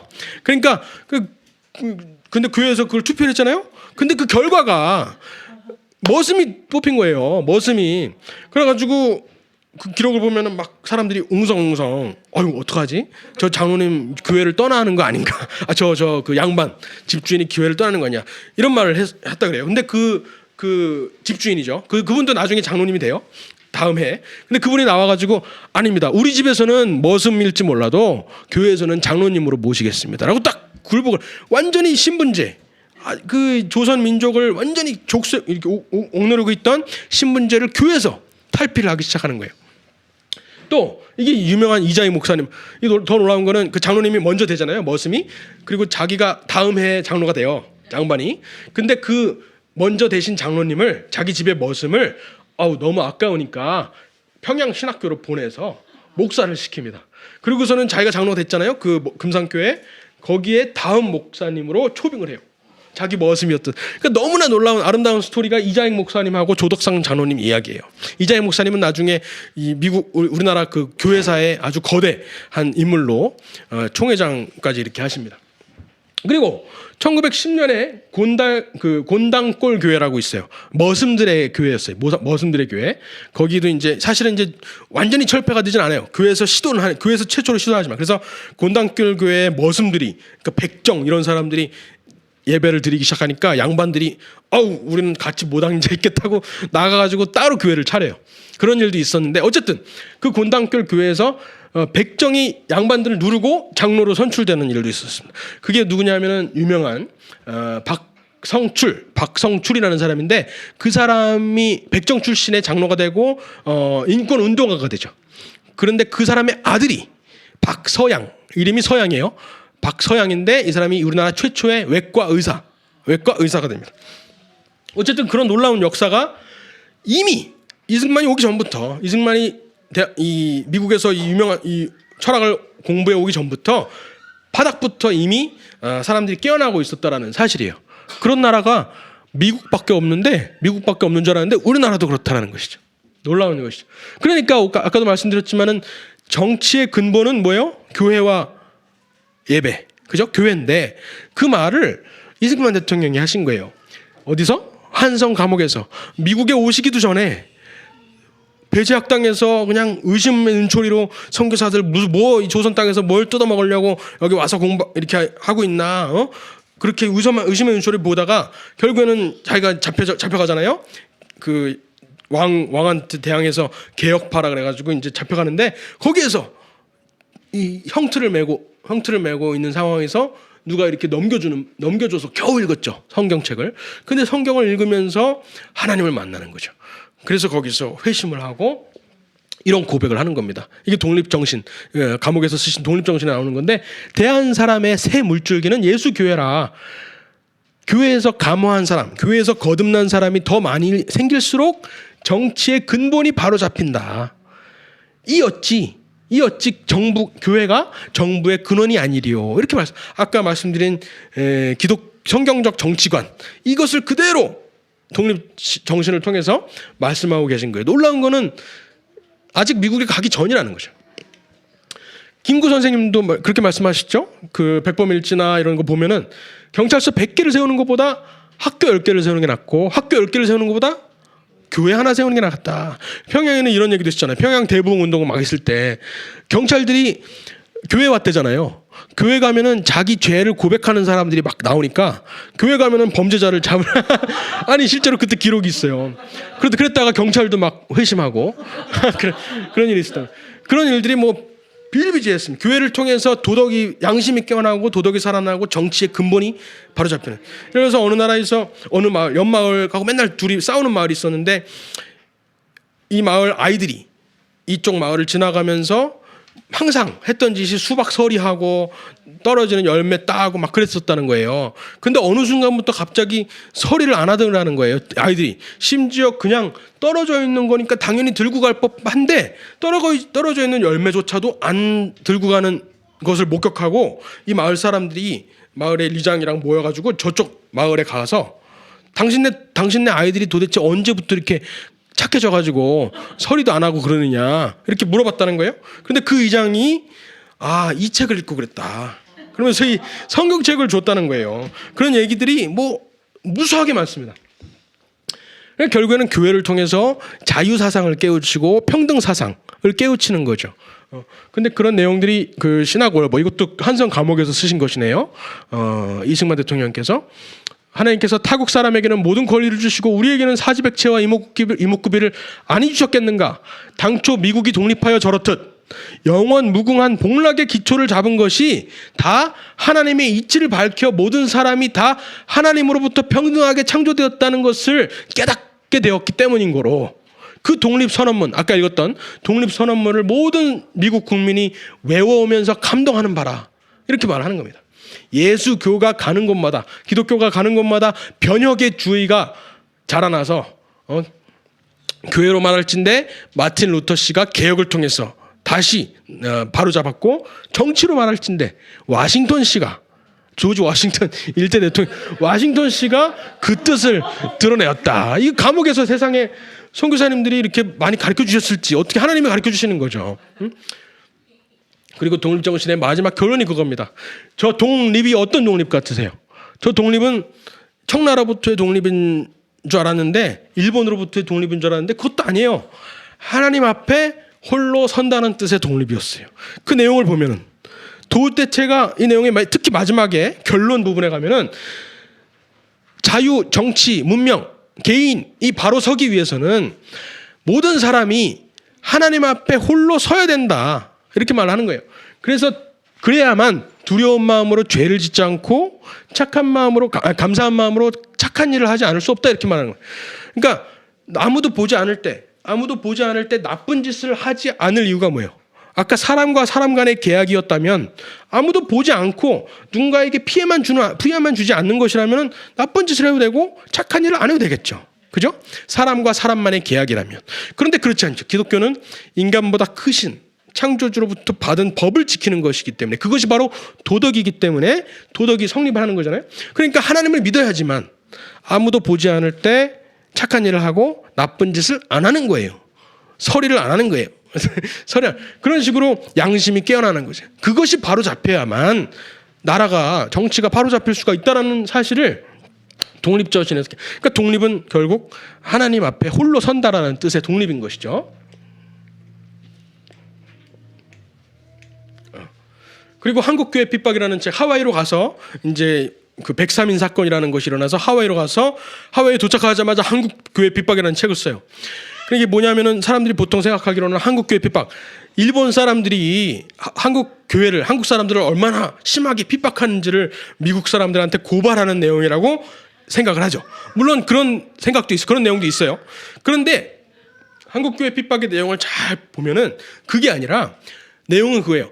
바로 교회가 자유주의 사상하고 평등 사상하고 혁명주의 사상을 가르쳐주는 곳이기 때문에 자유 사상을 배양하는 곳이 교회이기 때문에 그 교회의 본질을 알고 일본이 다른 곳보다도 교회를 먼저 핍박하는 것이다.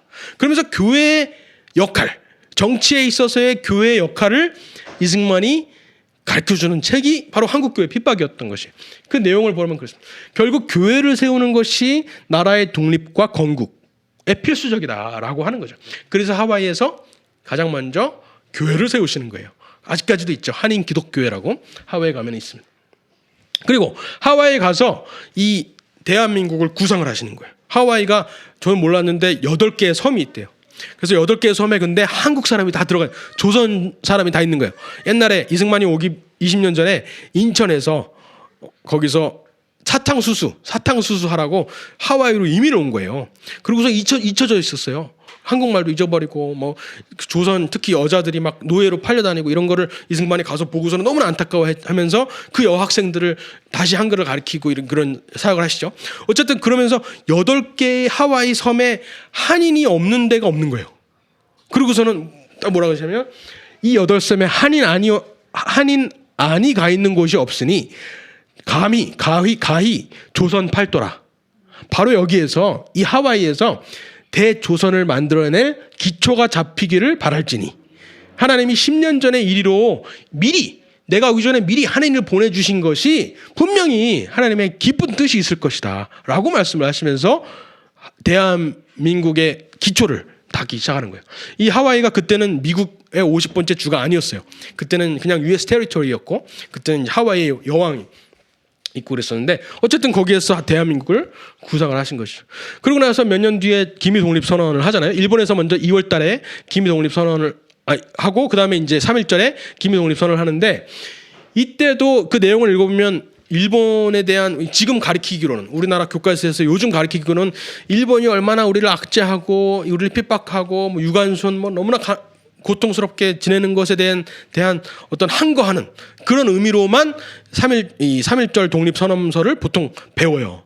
근데 그 내용을 잘 읽어보면은 너무나 이제 옛날 언어로만 돼 있어서 잘 이해를 못하는 경우가 있지만은 요즘의 언어로 바꿔서 읽어보면은 그런 어떤 우리의 불만, 우리의 자유, 우리 해방, 일본으로부터 해방 이런 것만을 얘기하는 게 아니라 훨씬 더 원대한 뜻을 얘기를 하고 있어요.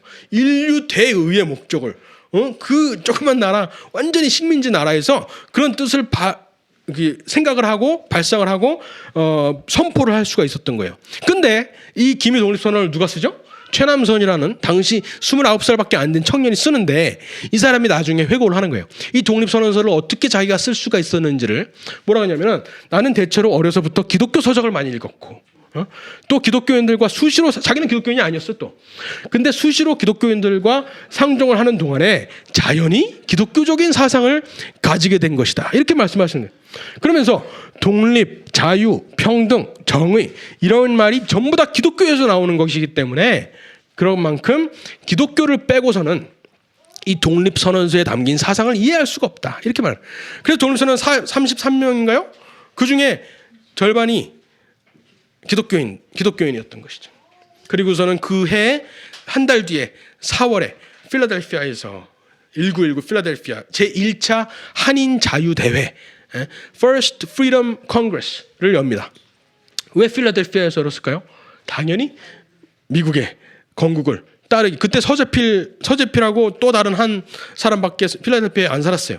근데 굳이 하와이에서까지 배를 타고 와가지고 왜 굳이 필라델피아에서 이 한인 자유대회를 열었냐 하면은 바로 미국의 건국을 따르기 위해서 미국의 건국이 출애굽기의 건국을 따른 것 하나님의 건국을 따른 것이라는 것을 알고 이승만 대통령과 서재필이 필라델피아에서 해야 된다라고 한 겁니다.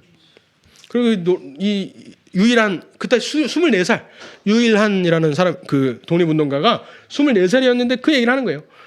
대통령제 우리나라가 보통 이제 의회제로 갈 뻔했는데 대통령제를 채택한 것도 이제 이때 결정을 한 거죠. 새나라는 우리 대한민국 새나라는 미국의 민주주의를 본받아 피통치자의 동의, 이 피통치자의 동의, Consent of the Governed가 바로 독립선언문에 나오는 문구입니다. 피통치자의 동의에 기초한 정부를 세워야 하며 정부는 입법부 행정부로 구성돼 권력을 상호 견제해야 되고 견제와 균형이 있죠. 그리고 대통령은 국가를 대표해 조약을 맺고 신앙의 자유를 비롯해 인간의 기본권이 보장되는 나라가 돼야 한다. 결국에는 여기서 포인트로 모든 기본권 중에서도 가장 정점을 딱 찍어서 표현을 한 게 뭐냐면은 신앙의 자유. 그러니까 기독교 정신하고 자유민주주의. 이것은 뗄래야 뗄 수가 없는 것이라는 것을 이 우리나라의 국부들은 알았다는 거예요. 미국의 예를 보고. 종교개혁도 마찬가지입니다. 그리고 또 이승만 대통령만 있었던 게 아니에요. 이승만 대통령 후에 프린스턴에 20년 뒤에 또 다른 분이 오십니다. 저분 아세요? 너무 젊은 때 사진이라 모를 수도 있는데 한경직 목사님. 한경직 목사님이 20년 뒤에 프린스턴 대학은 아니고 프린스턴 신학교에 오시는 거예요. 그래가지고 프린스턴 신학교에서 이 미국의 고등 정신, 자유 문명의 이 사상을 그대로 배워서 가서 신의주에 가죠. 한반도에 들어와서는 신의주에 가서 목회를 하세요. 처음에 전도사로 부임을 하세요. 근데 신의주에서 처음에 공산당이 들어올 때 신의주에서 처음으로 학생 자유 운동을 합니다. 반공 학생 의거를 일으켜요. 그 한경직 목사님께서 전도사 시절에 신의주 제1교회, 제1, 2교회로 이렇게 나눴었는데 제2교회에서 그게 전 세계를 통틀어서 학생들이 공산권을 상대로 들고 일어난 첫 번째 사례예요. 그 정도로 놀라운 역사를 우리나라에서 쓴 겁니다. 그러고 나서 핍박을 견디지 못하고 남한으로 내려와서 세우신 게 영락교회. 그죠? 영락교회 세우셨는데 영락교회를 세우신 다음에 이제 막 그때 막 그 일본의 화평 터뜨려서 그 뭐죠? 해방 일어나고 이제 그 48년 건국할 때까지 3년의 개도기가 있잖아요. 그 개도기 동안에 한경직 목사님께서 영락교회에서 계속해서 설교를 하시는데 그 설교의 방점이 뭐냐면은 새로 생기는 나라가 어떤 나라가 돼야 될 것이냐 이걸 가지고 2년 동안 설교를 하시는 거예요. 그 설교집을 모은 게 그 책으로 나왔어요. 지금은 절판이 됐는데 그 책의 이름이 뭐냐면은 건국과 기독교. 대한민국의 건국과 기독교. 이 두 개를 어떻게 우리가 이해를 해야 되느냐. 그게 이제 이승만이 말했던 기독교 입국론이죠. 크리스천 파운딩이라. 크리스천 내션은 아니에요. 미국도 크리스천 내션 아니에요. 하지만 크리스천 파운딩을 기독교로 입국된 거예요. 그런 나라를 어떻게 세울 것이냐라고 2년 동안 주구장창 설교를 하시는데 그 설교의 내용이 결국에는 놀랍습니다. 이 책으로 아직 절판이 돼서 구하기가 어려운데 하나하나 차원이 너무나 놀라운데 그 중에 하나만 읽어볼게요. 옛 나라가 없어진 지 40년. 새 나라가 건설되려는 이 시기에 이 새 나라의 정신적 기초를 어디에다가 두어야 하겠는가라는 질문은 우리가 지금 물어야 될 때다. 이 새 나라의 정신적 기초는 반드시 기독교가 되어야 하겠다. 그리고 그렇게 될 것이라고 확신합니다. 이렇게 말을 해요. 왜냐하면 진정한 민주주의 사상의 핵심은 개인 인격의 존중, 개인의 사상, 자유사상, 그리고 만인의 평등 사상인데 이 사상의 근본은 전부 다 신구약 성경이기 때문입니다. 태초에 하나님이 사람을 지으실 때 그 형상으로 지었다는 창세기 1장 26절 그거 그리고 그리스도 안에는 누구나 분열이 없다는 그 신앙에서 자유사상과 평등사상이 나왔다는 것이죠. 그리고 그러므로 우리가 기억할 것은 민주주의라는 꽃은 기독교 문화의 밭에서만 아름답게 핀다는 것이 기독교 문화의 바탕이 부족했던 프랑스에서는 민주주의가 실패를 하죠. 그죠? 북한에서는 민주주의가 인민민주주의가 돼. 때의 민주주의가 돼. 그렇지만 기독교 바탕이 건강한 데서만이 민주주의가 아름답게 핀다는 것입니다. 기독교를 이해하지 못하는 사람은 민주주의를 이해하지 못하는 것이나 다름없습니다. 그러므로 새 한국은 반드시 기독교가 그 정신적인 기초가 되어야 합니다. 기독교가 실패하면, 교회가 실패하면 완전히 이 나라도 실패할 것입니다. 아까 첫 번째 강의에서 말씀드렸던 내용이 그대로 담겨 있어요. 이스라엘 민족이 애굽에서 나올 때 시내산에서 먼저 교회를 세우고 교회를 세우고 또 청교도들이 북미에 가서 나라를 세우기 전에 먼저 교회를 세웠던 것처럼 아까 코네티컷 말씀에 교회를 세웠던 것처럼 우리 대한민국에도 나라가 세워지기 전에 40년 전에 미리 1882년부터 선교사들이 그냥 홍수처럼 밀고 들어와서 나라의 언어를 바꿔놓고 한글을 재창제하고 평등 사상을 깔아놓고 선거를 경험하게 하고 이런 역사가 어디에도 찾아볼 수 없다. 그렇기 때문에 미리 대한민국이라는 나라에 미리 그 기독교적인 바탕을 깔아놓으신 것에는 분명히 하나님의 놀라운 의도가 있다라고 말씀을 하시는 거예요. 그리고 또 대한민족아 깨어라 라는 설교도 있습니다. 여기 보면은 비슷한 내용이에요. 전부 다 비슷한 내용인데 오직 기독교만이 이런 평등 사상을 가르쳤습니다. 나아가 모든 신교, 모든 개신교, 특히 장로교회는 민주주의 정치의 실행자였습니다. 장로교회가 그 세문안교회도 그렇지만은 이 투표를 통해서 장로를 선출했기 때문에 그렇습니다. 지교에서 장로와 집사를 선거하는 것, 목사를 청빙하는 것, 노회에서의 모든 정치는 전부 다 민주주의의 원칙에서 그리고 영국이라는 나라가 그걸 처음으로 시도를 했는데 물론 국교가 있었지만은 거기에서 어떻게 얼마 전에 여왕도 돌아가셨지만은 여왕이 있는 와중에서도 이 웨스트민스터 의회 정치를 어떻게 할 수 있었어요? 바로 스코틀랜드에서 오신 낙스 선교사가 세운 장로교의 원리를 그대로 영국 정치에다가 도입을 시켰기 때문에 그게 유지가 되는 거거든요. 그것이 장로교로 넘어오고 우리나라에 오신 선교사님들을 통해서 전수가 되고 그것을 우리가 연습을 했다는 것이에요. 과거 대한 50년 역사를 정관해보면 되돌아보면 하나님께서 벌써 1945년에는 해방이 있을 줄 아시고 개인적으로 또 사회적으로 이 날을 대비하기 위해서 이 건국의 날을 대비하기 위해서 기독교를 미리 보내신 것이 분명합니다. 그런데 어찌해서 우리 대한민국의 교회 또 대한민국의 신자들은 아직도 이 사명을 깨닫지 못하고 있습니까? 지금도 해당되는 설교 말씀이라고 할 수 있죠. 대한민족 전체는 아직도 왜 미지근해서 이 기독교를 받아들이지 못하고 있습니까? 기독교를 문 밖에 세워두고 있습니까? 경찰서 10개를 세우는 것보다 교회 하나를 세우는 것이 낫다라는 김구 선생님의 말씀이 얼마나 타당합니까? 이렇게 말씀해요. 대한민족아 깨어라, 마음의 문을 열어라, 주를 영접해라, 이렇게 설교를 하셨던 것이. 그것을 2년 동안 설교를 하시고 나서 사람들이 준비가 되었을 때 1948년 5월 10일 날 선거를 하고 1948년 5월 31일 날 재헌국회를 열면서 기도로 여시는 것이. 뭐라고 말씀하시죠? 이승만 대통령께서 국회의장, 재헌의장이 되셔서 우리가 오늘 날을 당해가지고 이 건국의 날을 당해가지고 우리의 힘으로 되었다고 우리의 힘으로 이것을 만들었다고 할 수가 없을 것입니다. 어떻게 그럴 수? 이 기적 같은 놀라운 역사가 50년 동안 선교사들을 보내서 이 털을 닦아놓으시고 미국인들을 보내시고 자기를 미국에서 공부시키시고 이런 역사를 어떻게 사람의 생각으로 할 수가 있겠습니까? 이 날을 당해가지고는 당신의 종교가 무엇이든지 하나님 앞에 감사하지 않고는 이 나라를 시작하지 않을 수가 없습니다. 라면서 이윤영 목사님, 종로구 의원으로 당선되신 이윤영 목사님 나오셔서 기도해 주세요. 라고 해서 기도를 시작하는 나라예요. 미국도 기도를 시작 안 했어요. 미국의 1785년에 재헌의회가 이제 시작을 하는데 그때 시작할 때 기도를 시작을 안 해요.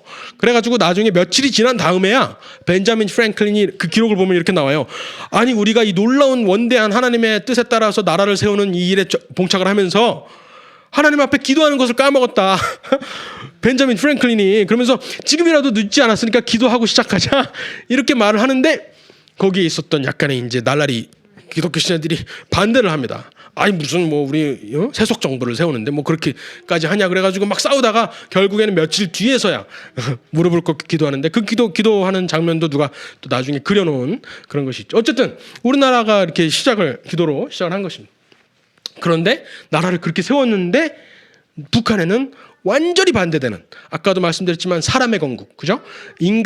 하나님을 대체하려는, 인간 이성으로 하나님을 대체하려는 그러한 이 땅의 유토피아, 지상 천국을 만들려는 그러한 나라, 사람의 정부가 북한에는 세워지는 거예요. 이 남북한의 이 대한민국을, 이 한반도를 봤을 때 이 하나님의 건국과, 물론 지금은 남한도 지금 위태위태하지만은 처음에 초창기에는 하나님의 건국과 이 사람의 건국이 정확하게 대조가 되었던 거예요. 1948년에. 지금 뭐 훨씬 더 심해졌죠. 북한을 보면은 뭐 헌법 자체도 그렇고, 헌법에는 이제는 그 핵 무기까지 들어갔죠. 몇 주 전에. 그러니까 점점 이거는 통일은 불가능하고 핵무기를 포기시키는 것도 불가능하고 복음 통일도 불가능하고 더 멀어지고 있어요. 날이 갈수록 하루가 빠르게 이 그 통일의 날은 점점 더 멀어지고 있어요. 적화 통일의 날은 가까워질 수 있어도 이 복음 통일, 자유 통일의 날은 멀어지고 있어요. 그러니까 그 링컨이 맞닿았던 이 남북 전쟁 했던 그때 이 미국하고 상당히 비슷한 상황에 있는 것입니다.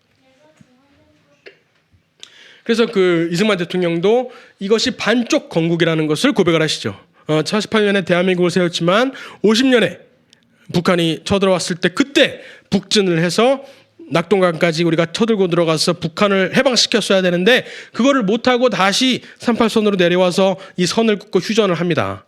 이렇게 고백하는 거예요. 내년이면 휴전 70주년이죠. 그때 이승만 대통령이 뭐라고 말을 했냐면은 8월 10일 날 1953년 7월 27일 날 휴전 협정이 일어나잖아요. 그 뒤로 2주 뒤에 이승만 대통령이 이렇게 말씀하시는 거예요. 북녘에 계신 동포 여러분, 공산 학정 속에 당분간 그대로 남아있게 되는 우리 불쌍한 동포들에게 나는 이렇게 외치는 바입니다. 절망하지 마십시오. 우리는 결코 당신들을 잊지 않을 것이며 저버리지 않을 것입니다. 우리의 잃어버린 이북 5도와 북한의 동포들, 우리 동포들을 다시 찾고 구출하려는 우리 대한민국의 근본 목표는 과거와 같이 장차에도 남아있을 것입니다. 이렇게 말씀을 하세요. 그게 53년인데 이승만 대통령 하야하시고 박정희 대통령을 통해서 어마어마한 부흥 산업화를 거치면서 싹 까먹은 거죠. 싹 까먹은 거죠. 선경제 후통일이라는 구호를 통해서 경제는 어마어마하게 성장을 했는데 통일은 경제가 성장을 했으면 통일을 이제 꿈꿔야 되는데 그것이 북한이 말하는 통일이 되어버린 거죠. 그죠? 박정희 대통령이 이후락을 북한으로 보내잖아요. 비밀리에. 그 당시 안기부 장관이었던 이후락을 보내서 평화라는 단어를 주어서 보내요. 평화는 타협할 수 없기 때문에 평화적인 선택을 하자. 그랬는데 야밤에 이후락을 불러내가지고 김일성이 불러내는 거예요. 이후락은 그때 기록을 보면은 그 독약을 이빨에 딱 껴놓고서 언제든지 죽을 준비를 하는 거예요. 자기가 생포당하면은 어마어마한 고문을 통해서 그걸 안 거죠. 그래가지고 아주 두려움에 떨면서 이거 독약을 물고 딱 갔는데 가보니까 김일성이 있는 거예요. 김일성을 만날 거라고 생각 못했는데 김일성이 이 위압적인 그런 분위기를 통해서 평화 오케이. 근데 거기다가 두 개를 더 주는 겁니다. 한민족 자주, 한민족 자주, 평화 통일. 이렇게 주는 거예요. 그러니까 한민족이라는 것과 자주라는 그 개념이 지금 우리 대한민국의 통일 담론의 지배적인 위치를 차지하고 있잖아요. 그때부터 그런 겁니다. 그때 이 이후락이 나중에 남한으로 돌아와가지고 자기는 박정희는 평화라는 그 키워드만 주어서 올려보냈는데 자주라는 것하고 한민족이라는 걸 민족이라는 개념을 가져왔어요. 그거 뭐예요? 한마디로 하면은 우리 민족끼리 통일이죠. 그죠? 우리 민족끼리 통일. 그러니까 결국 북한이 말하는 통일을 가지고 내려온 거예요. 그래가지고 그 당시에 내각에서 이후락을 어떻게 혼내야 되느냐. 이거 잘못된 건데, 이렇게 막 얘기를 하죠.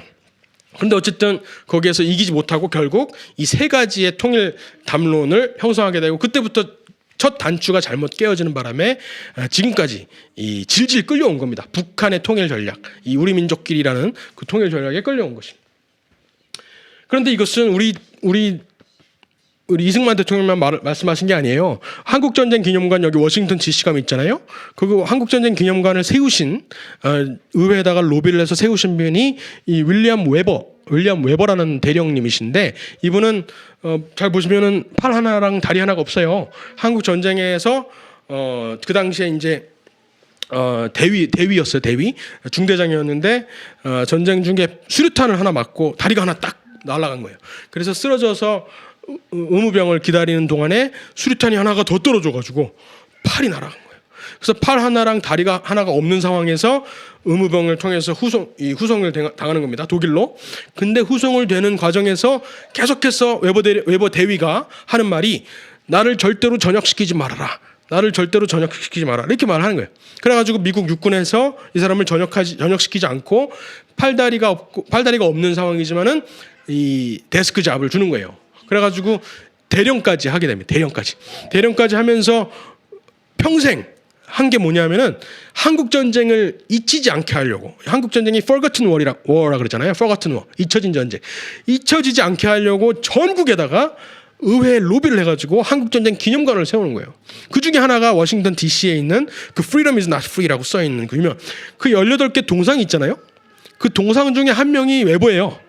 그 동상을 만든 사람이 웨버 대령의 친구였는데 원래는 이제 그냥 이렇게 실제 모양 모델이 없이 만들 수 있는데 이제 웨버 대령을 이제 세워주고 싶어서 웨버 대령을 모양을 떠가지고 하나를 만든 거예요. 일부러.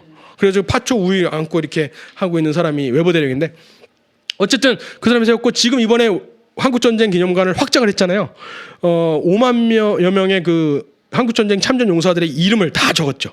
심지어 한국 사람들, 카투사, 한국 사람, 거기 C로 들어가면은 최가 엄청나게 많아요. K, 킴 쫙 몇 판이 있어요.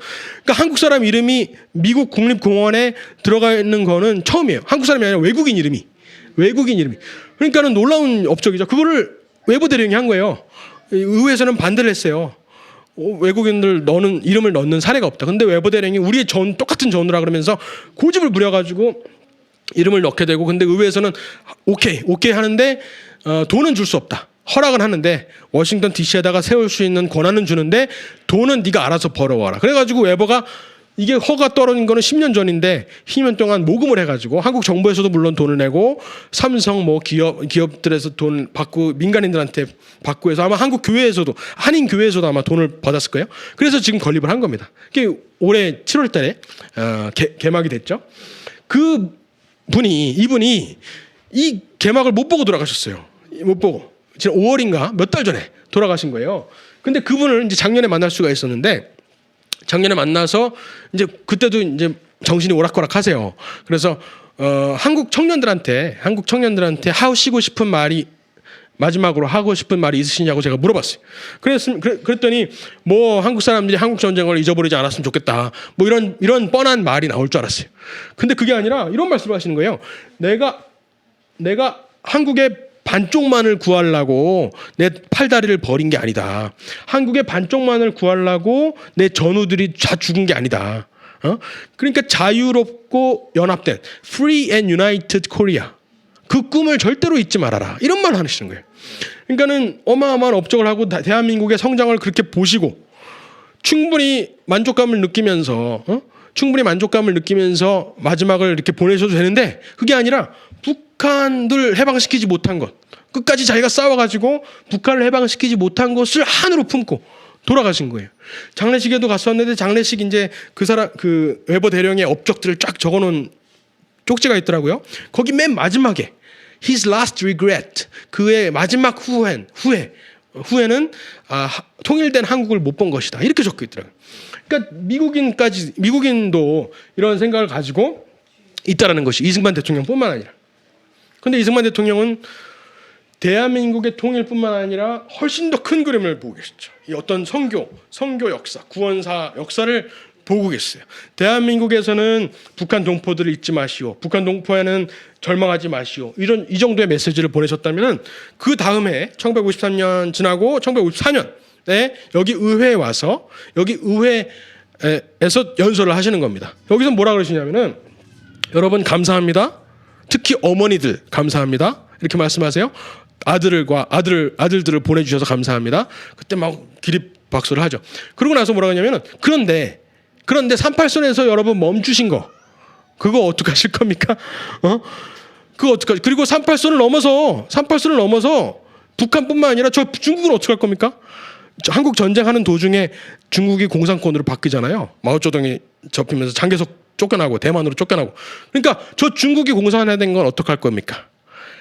앞으로 결국에는 나중에 저 공산 중국이 커서 미국을 공격할 것이라고 예언을 하시는 거예요.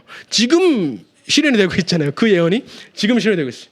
그러면서 맨 마지막에 이 위대한 에브라함 링컨이 반쪽 자유인 반쪽 노예의 상태로는 이 나라가 미국이 살아남지 못할 것이라고 말을 했던 것처럼, 그래서 노예 해방을 위해서 죽는 한이 있어도 전쟁을 치러서라도 노예를 해방시켰던 것처럼 대한민국도, 그리고 중국을 대항해서도 해방을 선포를 해야 됩니다. 공산 치하에 있는 북한과 중국도 우리가 싸워서 이겨야 됩니다라고 말씀을 하신 거예요.